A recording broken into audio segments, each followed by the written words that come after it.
The modern world is a conspiracy against silence. It is a relentless assault of images, a constant scream for our attention. We have trained our eyes to see everything, and in the process, we have taught our ears to hear nothing. But for Anya Volkova, the world was not a picture. It was a symphony. She was a sound designer, but that title was a pale imitation of her reality. She was a synesthete, an architect of audio, a woman who could hear the hidden texture of the world. She could hear the lonely echo in a skyscraper's shadow, the brittle sound of a lie in a politician's voice, the quiet, hopeful hum of a seed under the earth. To her, sound was not a sense. It was the source code of reality itself. This unique perception led her to create something revolutionary in her small, soundproofed studio. It wasn't just a new audio format, it was a new form of storytelling. She called it Oralis. Traditional surround sound places you in the middle of the action. Oralis placed you in the middle of the character's mind. Using a complex algorithm based on psychoacoustics, it could replicate not just the sound of a room, but the feeling of a room, the subtle, unheard frequencies that communicate dread or hope or nostalgia. It was the difference between hearing a footstep and feeling the approach of a monster. She worked as the lead sound designer for a major film and gaming studio, a corporate machine run by a slick, bottom-line obsessed executive named Gavin. She pitched Oralis for their next big blockbuster, a sci-fi epic. She tried to explain that it would create an unprecedented level of immersion. The board of executives listened, their faces blank with incomprehension. They were men who thought in terms of explosions and box office returns. Gavin cut her off mid-sentence. "Anya, this is brilliant, but it's intellectual," he said, the word dripping with condescension. "Nobody pays for better-sounding rain. Give them a bigger monster. That's the business we're in." Her vision was dismissed as an expensive, unnecessary novelty. The betrayal was swift and silent. 2 months later, Gavin called her into his office and fired her, citing restructuring. Her lab was sealed, her projects confiscated. 3 months after that, the studio announced a new revolutionary audio technology called Amplify 3D.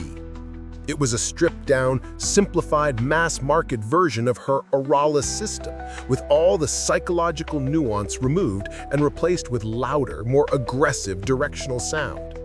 Gavin was hailed in the press as an audio visionary. Amplify 3D became the new industry standard overnight. He hadn't just fired her, he had stolen her soul, repackaged it as a cheap commodity, and sold it to the world. For a year, Anya vanished. The industry that had celebrated, then erased her, moved on. Gavin's Amplify 3D became the ubiquitous sound of every blockbuster film and video game, a relentless barrage of loud, predictable, and emotionally shallow audio.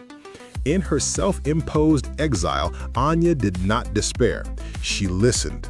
She listened to the world's growing numbness, to the audience's fatigue from the constant sensory assault. She realized her mistake. She had tried to sell her art to people who only understood commerce. To win, she couldn't create a better product. She had to create an undeniable experience, something so unique and powerful it would make their loud, expensive noise seem primitive by comparison. She began to build her weapon. With no lab and no budget, she returned to the source. She spent months traveling with a single, high-fidelity microphone and a portable recorder, becoming a ghost hunter of sounds. She recorded the things the world no longer heard: the sound of ice cracking on a high-altitude lake, the specific frequency of a beehive in harmony, the almost inaudible sigh of a 1,000-year-old tree settling at dusk. She was not just collecting sounds, she was collecting emotions in their purest, most primal form. She was building a new library, a new palette, made not of synthetic effects, but of the planet's secret, whispered language. Back in her small apartment, her new lab, she began to compose. She was not creating a soundscape for a film or a game. She was creating a film without a picture. A 10-minute, purely auditory experience she called A Lullaby for a Dying Star. It was a story told entirely through sound of the birth, life, and death of a star. It started with a deep, sub-bass hum of a nebula, moved through the crackling, youthful energy of nuclear fusion, and ended with the vast, lonely, and beautiful silence of a black hole. She used her Auralus algorithm, now running on a cheap second-hand computer, to weave not just sounds, but the feelings of cosmic scale, of immense time, and of profound, beautiful solitude.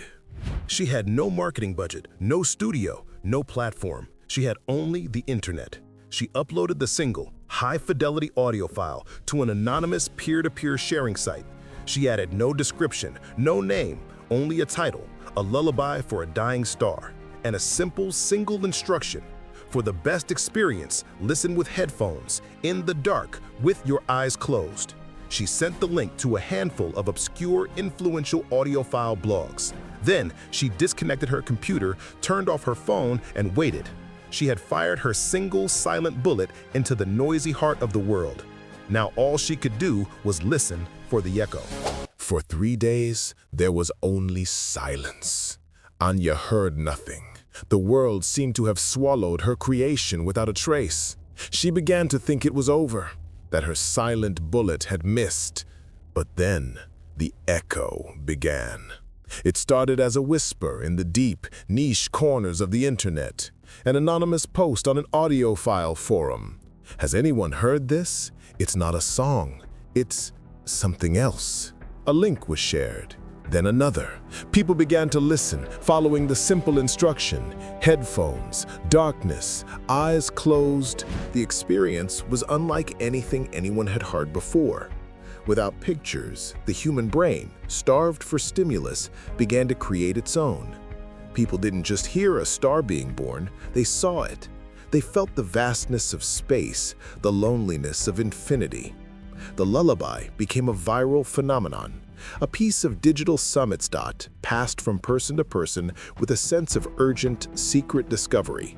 It was an addiction. People described the 10 minutes of listening as a form of meditation, of therapy, of hallucination. It became the ultimate palate cleanser for a generation overdosing on visual noise. The mystery of its anonymous creator only added to the legend. The shockwave eventually reached the source of the noise. In his corner office, Gavin, the executive who had fired Anya, was in the meeting. His team was presenting the dismal audience engagement scores for their latest blockbuster game. The consensus was that players were becoming desensitized to the explosions and loud effects of amplified 3D. Then, a young, nervous marketing intern spoke up. He mentioned the viral lullaby and the growing online conversation about emotional audio. Gavin, annoyed, dismissed it as a niche trend.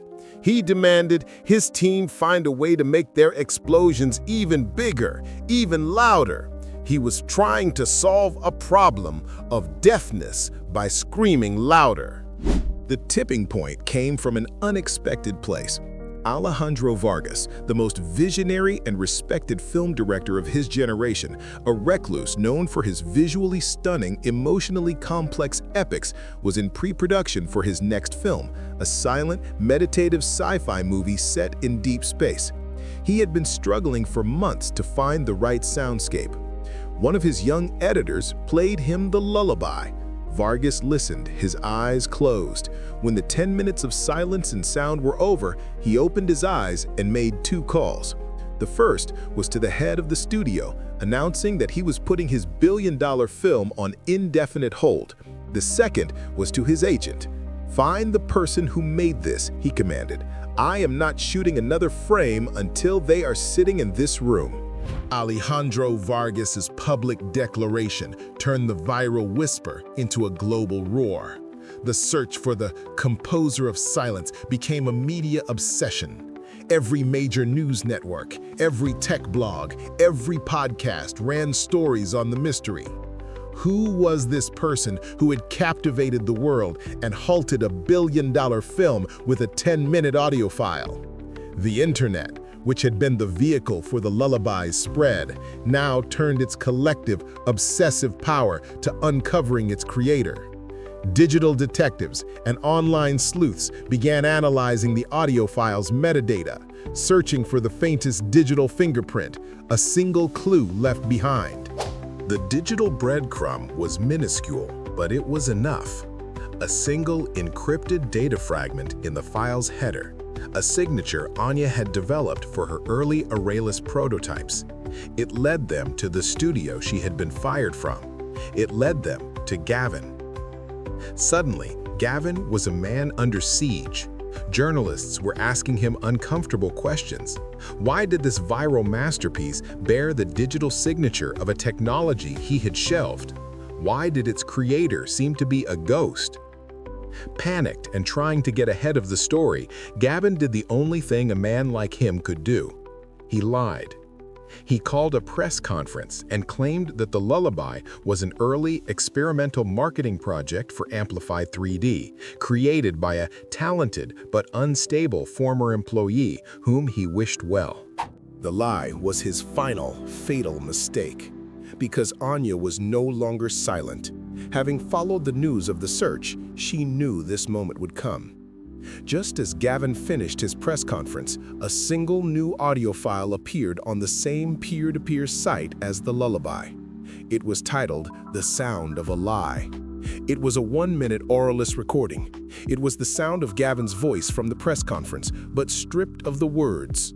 Anya had used her technology to isolate and amplify the unheard frequencies of his speech, the subtle tremor of fear, the brittle frequencies of deception, the hollow echo of a statement with no conviction behind it. You didn't hear a lie, you felt it. It was utterly damning. The sound of a lie was the kill shot. It was irrefutable, intuitive proof. The world's media turned on Gavin with a vengeance. His career was over. That same afternoon, a single, elegant black car pulled up outside Anya's apartment building. A quiet, distinguished man got out. He was Alejandro Vargas's personal producer. He found Anya sitting calmly on the steps of her building, as if she had been expecting him. She held a small, portable audio recorder in her hands. "Mr. Vargas wants to talk to you about his film," the producer said. Anya looked up at him, a faint, knowing smile on her lips. "I know," she said. "I've already composed the opening scene." Anya's collaboration with Alejandro Vargas was not that of an employee, but of a true partner. She was given her own state-of-the-art sound studio, a laboratory that made her old one look like a child's toy. But more importantly, she was given creative authority. For Vargas's silent sci-fi epic, Echoes of Andromeda, she did not just add sound effects, she created a second invisible script. The film's narrative was told through Vargas's breathtaking visuals, but the film's emotional journey was told entirely through Anya's auraless soundscape.